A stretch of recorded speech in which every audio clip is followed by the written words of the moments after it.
Então, chegou o dia de eu te mostrar os componentes eletrônicos que estão dentro dessa interface. E mais, a saída de áudio dessa interface é melhor do que a saída de áudio desse dongle USB? E como é que você faz para saber se o teu setup é melhor assim ou melhor assado? Eu vou te dar a dica de 5 músicas que você tem que ter na sua biblioteca para fazer essa análise sozinho. Minha maneira aqui para falar, enfim, do que existe aqui dentro dessa interface Audient ID24. Eu já tinha feito um review dessa interface sem ter ela em mãos. Dessa vez eu tenho ela aqui em mãos. Inclusive, ela está gravando este áudio aqui com o Shure SM7B plugado no meu amplificador inline, pré-amplificador inline, que está plugado no Shure SM7B, que me dá ali um ganho melhor do que o ganho que existe do Fathead. Inclusive, eu provei isso lá no meu Instagram. Veja lá no meu Instagram, lá eu fiz um videozinho mostrando os gráficos de ganho do meu pré-amplificador, o Pre4Fat, em comparação com o Fathead. Tá lá no Reels, dá uma olhada lá na comparação. Por que que eu uso? Por que eu uso um pré-amplificador aqui nesse microfone SM7B? Porque esse microfone precisa de muito ganho. Essa interface aqui dá 58 dB de ganho. Para um microfone dinâmico como o SM7B é pouco, então por isso eu preciso de um ganho a mais que, no caso aqui, o Pre4Fat dá e sobra. Se fosse um microfone assim como esse, um condensador, essa interface daria ganho suficientemente boa, né? Porque um microfone condensador tem um circuito interno que já dá um ganho, então você não precisa dar um super ganho na sua interface de áudio.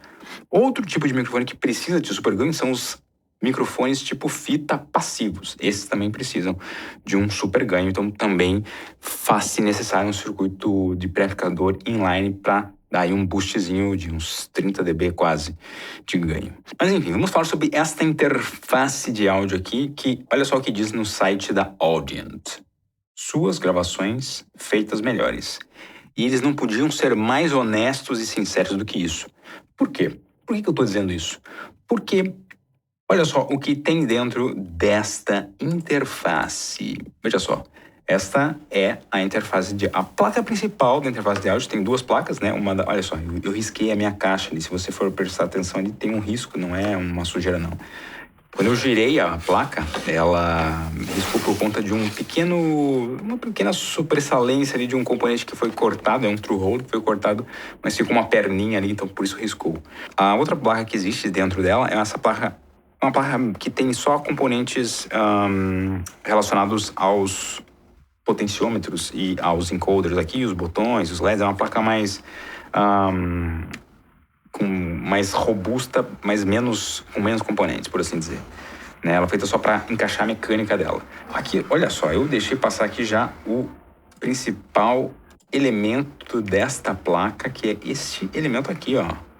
Você já deve ter visto essa marca aqui nesse canal, que eu já falei sobre essa marca, ESS Tech, que é a marca aí, talvez a melhor marca hoje no mercado aí, em termos de chips ADC e DAC. Né? No caso aqui, dentro dessa interface, só o ADC dela é da ESS Tech. Inclusive, esse aqui é um ótimo ADC, é o ES9822 Pro. Eu tenho ele aqui em PDF, né? Eu tenho o datasheet dele, para você ver aqui como é que é, o que é exatamente esse elemento, né?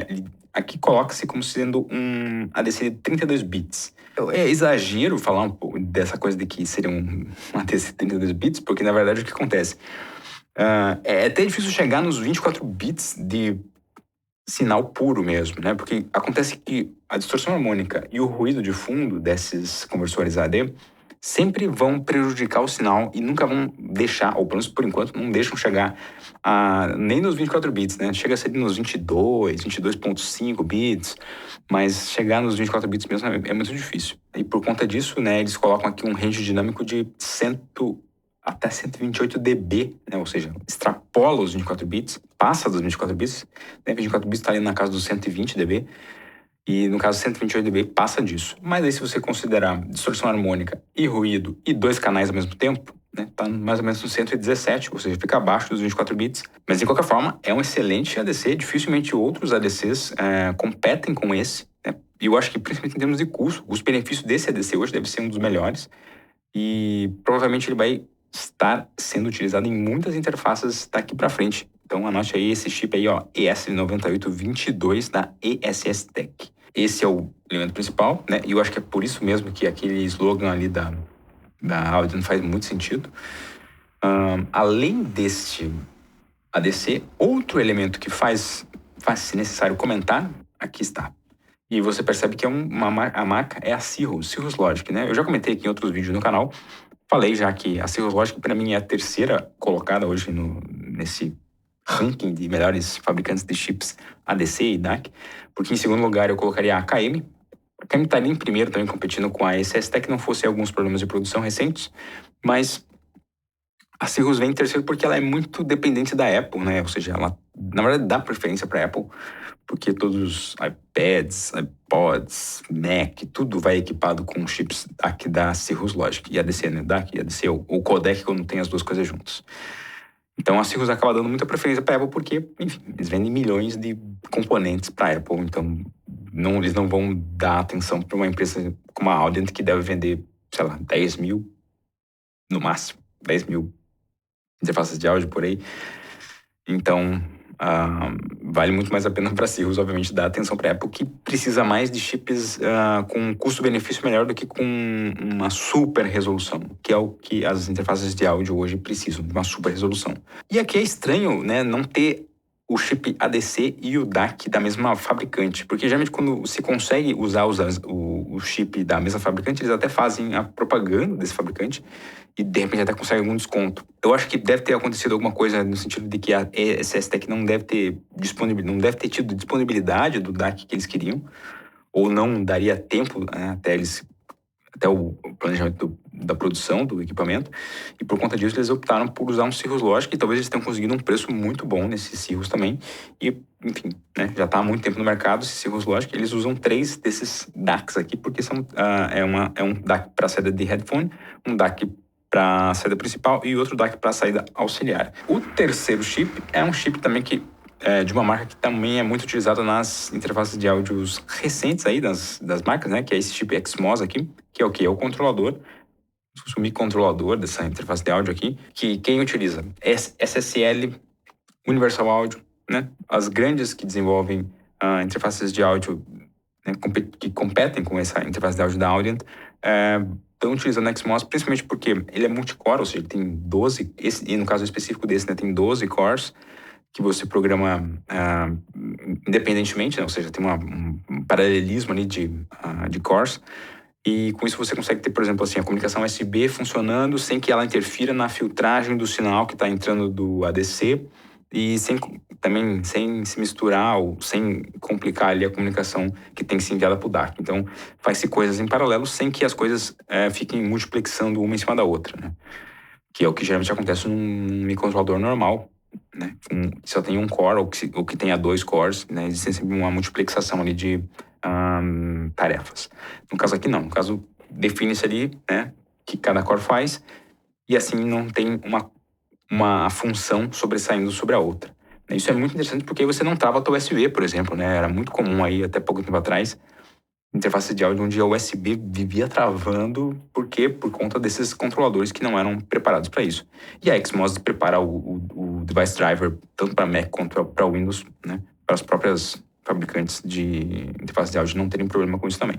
Então eles basicamente só importam lá o código e está funcionando de forma plena e muito boa. E agora os últimos elementos aqui que eu quero destacar são os amplificadores operacionais que fazem parte do pré-amplificador dessa interface. E aqui é até engraçado como as coisas se misturam, né? Porque eles não estão utilizando nada sensacional aqui nessa questão dos pré-amplificadores. Eles estão usando um TL072 e um AP1678, né? Eu imagino que o TL072 está dando o ganho, de fato, né? O ganho maior. E o AP1678 está dando só ali uma compensação de offset, que aí é um chip mais novo, né, o AP1678, e com isso, né, consegue chegar no 58 dB, que é um ganho padrão de pré-amplificador de interface de áudio, né? Ou seja, nada sensacional, mas quando você adiciona, por exemplo, um pré-amplificador inline, como o Pre4Fat, ou um Fathead, ou um Cloud Lifter, você tem ali um ganho muito bom, entrando num ADC muito bom e convertendo para um sinal muito perfeito. Agora, uma coisa que é engraçada nessa interface é que, geralmente, o ADC das interfaces de áudio, ele tem um range dinâmico pior do que o DAC. E o que acontece aqui é justamente o contrário. Porque se a gente for ver O DAC, da Cirrus Logic, esse DAC ele tem um range dinâmico máximo de... Ou seja, no melhor dos casos, o range dinâmico dele é 115 dB, considerando distorção harmônica e ruído. Mas, normalmente, o range dinâmico dele é de 109, ou quer dizer, na verdade, o pior dos casos do range dinâmico pode chegar a 109 dB só. Então, quer dizer, você perde muito range dinâmico por conta do DAC. E tem uma outra questão nas interfaces de áudio que as pessoas não se preocupam, que é com relação a esse ganho aqui de volume, principalmente do headphone. Né? No monitor de áudio também, né, você tem um outro ganho aqui, mas esse do headphone, que geralmente é um ganho mais potente, né, um ganho que tem mais potência mesmo dissipada ali, quando você está muito no limite, você está distorcendo o seu sinal. E tem outra coisa, você tem ganhos que você dá diretamente aqui pelo computador, ou seja, você atua diretamente no DAC, dando um ganho de saída do DAC, e você atua depois desse ganho em cima, depois do ganho do DAC, no ganho do amplificador do headphone, ou no amplificador pro monitor de áudio, ou para as caixas de som. É como se você tivesse duas torneiras e você fosse abrir a torneira, mais uma torneira do que a outra torneira, ou seja, elas estão em sequência, né? Então, quer dizer, se você deixar uma muito fechada e deixar a outra muito aberta, não faz sentido. Então, você tem que deixar as duas mais ou menos iguais, em termos de passagem de água, mas no caso aqui, passagem de elétrons. E tem uma outra questão, você não sabe exatamente, né, qual é esse ponto, né? Como assim? Como é que eu posso passar mais elétrons aqui e ali? Porque é diferente, né? É diferente você deixar a passagem de elétrons do DAC e a passagem de elétrons equivalente do amplificador que vai dar o ganho para o headphone, por exemplo. Porque a potência desse amplificador de saída é muito maior do que a potência que sai do DAC. Então é uma coisa muito difícil de você realmente calibrar o melhor ganho possível para a saída de áudio aqui. Então, geralmente o que as pessoas fazem é distorcer o próprio sinal de áudio usando uma interface de áudio que te possibilita isso. Por isso que isso daqui, o KA3 da marca FIIO, que eu já fiz review aqui no canal sobre esse DAC, dá uma olhada nesse vídeo aqui. Inclusive, vou deixar link na descrição aqui, caso você queira comprar esse DAC, que esse DAC custa em torno de uns $100. E, cara, ele é sensacional. Esse DAC é sensacional. Ele é muito melhor do que a saída dessa interface da Audient. Obviamente que aqui você só tem saída de áudio, não tem entrada, né? Mas para ouvir música, para você ouvir a gravação, enfim, tudo, para você realmente ter a certeza de que o teu sinal de áudio está muito bom, né? Sua gravação você fez ali, mas para você ouvir ela, eu recomendo que você ouça através desse DAC aqui. Por quê? Porque esse DAC, ele tem para headphone, inclusive, né? Aliás, recomendo que você use esse headphone aqui, um headphone da marca Sennheiser, o HD600, que é padrão de mercado. Infelizmente, ele é muito caro. Ele custa tudo isso aqui. Mas ele é confortável, ele tem uma resposta muito linear, né? O importante de um headphone é ter uma resposta linear. Então, recomendo muito que você utilize esse tipo de headphone para você ter certeza que o seu som está adequado. Dentro deste DAC USB aqui, existe esse outro componente da ESS-TEC, que é o ES9038, com range dinâmico de até 128 dB, ou seja, também passando dos 24 bits. E veja só que, considerando até a distorção harmônica e o ruído, ele crava nos 24 bits. Não sei se ele chega exatamente nos 24 bits, é difícil ter essa noção para os chips DAC, mas aqui ele está dizendo que ele crava ali 120 dB, mesmo com ruído e distorção harmônica. Então, e assim, eu fiz testes aqui de ouvido, né, com essa interface e com esse DAC aqui, e eu posso te dizer com certeza que o som que sai daqui é muito melhor. Até porque, nessa questão de aumentar o volume, como eu disse ali, quando você aumenta o volume aqui, você só aumenta digitalmente através do computador. E esse aumentar o volume, na verdade, quem aumenta o volume é justamente o controlador que tem aqui dentro deste DAC, né? DAC USB, desse dongle DAC USB. Não, tem um controlador que recebe a informação do USB e ele aumenta ao mesmo tempo o ganho do DAC interno e do amplificador, ou seja, nesse caso você tem um controle, uma coisa já calibrada de ganho para você não ficar ali perdendo tempo tentando achar o ponto ideal de abre mais aqui, abre mais ali, enfim. E também, na hora que você abaixa o volume, você abaixa uma vez só e você tá sempre com o ganho certo. Então, só por isso já é sensacional, mas tem uma outra questão que é com relação ao chip também utilizado aqui de amplificação pro headphone. Ele utiliza um chip específico padrão ou tipo audiófilo, né? O amplificador operacional utilizado é esse RT6863, que é da marca Highcore, e ele é um chip de baixíssimo ruído. Então, quer dizer, além de você ter um DAC muito definido, você tem um amplificador muito bem definido, sem ruído, e isso te dá ali uma margem muito boa para você ouvir o som como ele deve ser. Então, eu recomendo muito mais este DAC para você ouvir do que a Audient. A Audient é boa para gravar, e é por isso mesmo que tem aquilo escrito aqui. Suas gravações feitas melhores. Eles não estão te dizendo que ele tem um DAC sensacional. Está dizendo que ele tem um ADC sensacional. E um pré-amplificador decente, o suficiente para você não distorcer o seu sinal. Caso o seu microfone seja condensador, caso seja dinâmico, eu recomendo muito um pré-amplificador inline, tá? Mas aí você deve estar se perguntando, tá, mas eu quero saber como é que eu faço para testar o meu equipamento, para saber se realmente eu estou conseguindo ouvir todas as frequências, se está bom, se não está bom, se de repente o que você tem na sua casa é melhor ou pior do que esse DAC USB ou do que a Audient ID24. E eu vou te explicar quais são as 5 músicas, né? Vou te dizer aqui quais são as 5 músicas que você tem que ter na sua biblioteca. Você tem que comprar elas, né? Você tem que comprar ou no iTunes, ou na Google Play Store, ou no Amazon Music. E pode ser o padrão M4A, AAC, aquele formato de compactação um pouco melhor do que o MP3. Não precisa ser um DSD, um Super Ultra Wave 64 bits, não precisa ser esse tipo de padrão de música digital, pode ser o M4A, que tá ótimo já. Né? Só não pode ser o streaming, né? Qualquer streaming, mesmo que seja um ótimo streaming, vai detonar um pouco as músicas e não é legal você ter a versão streaming, porque você vai perder frequências ali. Eu tenho uma playlist aqui de 53 músicas que são extremamente bem masterizadas e bem mixadas, mas eu uso só 5 delas para checar se o equipamento que eu estou usando está distorcendo ou não está distorcendo a música. Ou seja, eu já memorizei a música como ela é, então eu sei te dizer o que acontece quando a música está errada. Ou seja, quando o setup de equipamento aqui está errado, o que acontece com a música. Então, essa dica que eu estou te dando agora. Então, presta atenção. A primeira música é essa daqui, ó. Race for the Prize, do The Flaming Lips. Essa música, ela tem uma levada de bateria que tem uma distorção que eles se utilizam do clipe da música, ou seja, em alguns momentos na bateria, a bateria passa do limite digital, só que esse clipping que acontece é um clipping, na verdade, criativo. Ele serve para justamente criar uma sensação diferente dessa música.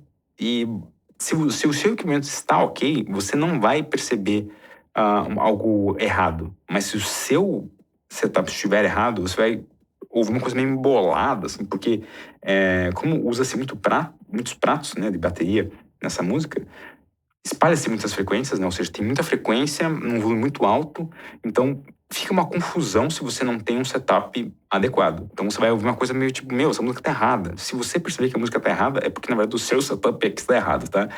Porque essa levada de bateria é muito, muito sensacional, caso você esteja com o seu setup aí bonitinho, né? Se você estiver, por exemplo, com esse K3 aqui da FIO e tiver com o Sennheiser HD600, você vai ouvir esse som perfeito. Segunda música. Uma música que eu já comentei aqui no canal, chamada Dreams. Essa música é tipo um popzinho anos 70, assim, final dos anos 70. Ela foi utilizada recentemente por um TikToker famoso aí, que na pandemia fez muito sucesso com essa música. E ela voltou nas paradas de sucesso. E essa música, ela tem uma levada mais pop, mas assim, ela tem uma linha de baixo muito presente. Ou seja, se você não conseguir ouvir essa linha de baixo muito presente, é algo que está errado no seu setup, tá? Então você tem que perceber bem essas baixas frequências dessa música. Ela é muito cheia, assim, ela é muito equilibrada, essa música. Então, não à toa, realmente, ela voltou às paradas de sucesso, porque realmente ela é uma música muito boa. Terceira música. Agora uma música com range dinâmico. É uma música da PJ Harvey. A PJ Harvey faz músicas mais alternativas, então todas as músicas delas, né, é difícil você achar uma música parecida com a outra. E essa música, The Wind, ela usa-se muito de sussurro, assim, sabe? Ela sussurra muito na música, ela canta sussurrando. E às vezes ela canta mais alto. E aí o que acontece? Você vai ter, em momentos, você ouvir a música dela, a voz dela muito baixinha, e em momentos ela tá cantando mais forte. A mesma coisa acontece com os instrumentos. Inclusive tem um som de vento, eu não sei se é um vento mesmo, se é algum instrumento imitando vento, mas tem um som que também, ele altera ali o volume. Então você percebe diferentes volumes, volumes muito baixos às vezes, e volumes muito altos. Então você tem um range dinâmico muito grande para essa música.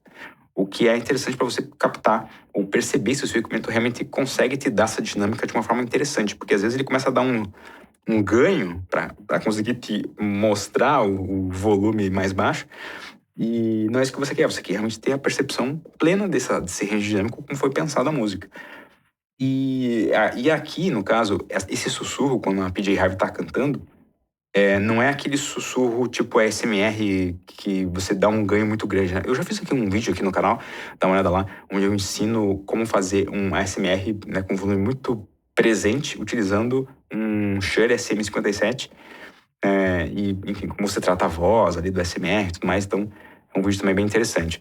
Mas nesse caso aqui, não existe um ganho em cima dessa voz. Ou se existe, é muito pequeno, né? É uma voz realmente fraca ali quando você ouve essa música. Então, é interessante você perceber o range dinâmico do seu equipamento com essa música The Wind, da PJ Harvey. Quarta música, Pain to the War on Drugs, né? Essa música é uma música bem diferentona, assim, uma música que ela tem uma evolução bem interessante. Ela muda, né, de ritmo muitas vezes, muda de instrumento, muda a forma do cantor cantar. Então, essa música vai te ajudar a perceber nessas transições o que acontece com a música no seu setup, né? E é uma música muito interessante quando você ouve ela, por ter essa evolução, né, diferentona. E caso você não esteja achando ela muito interessante nessas evoluções, é porque talvez o seu setup que não esteja te deixando percebê-la, né, como um todo. Mas é uma música que tem muita coisa de baixa frequência e alta frequência, né, e ela explora muito principalmente as altas frequências.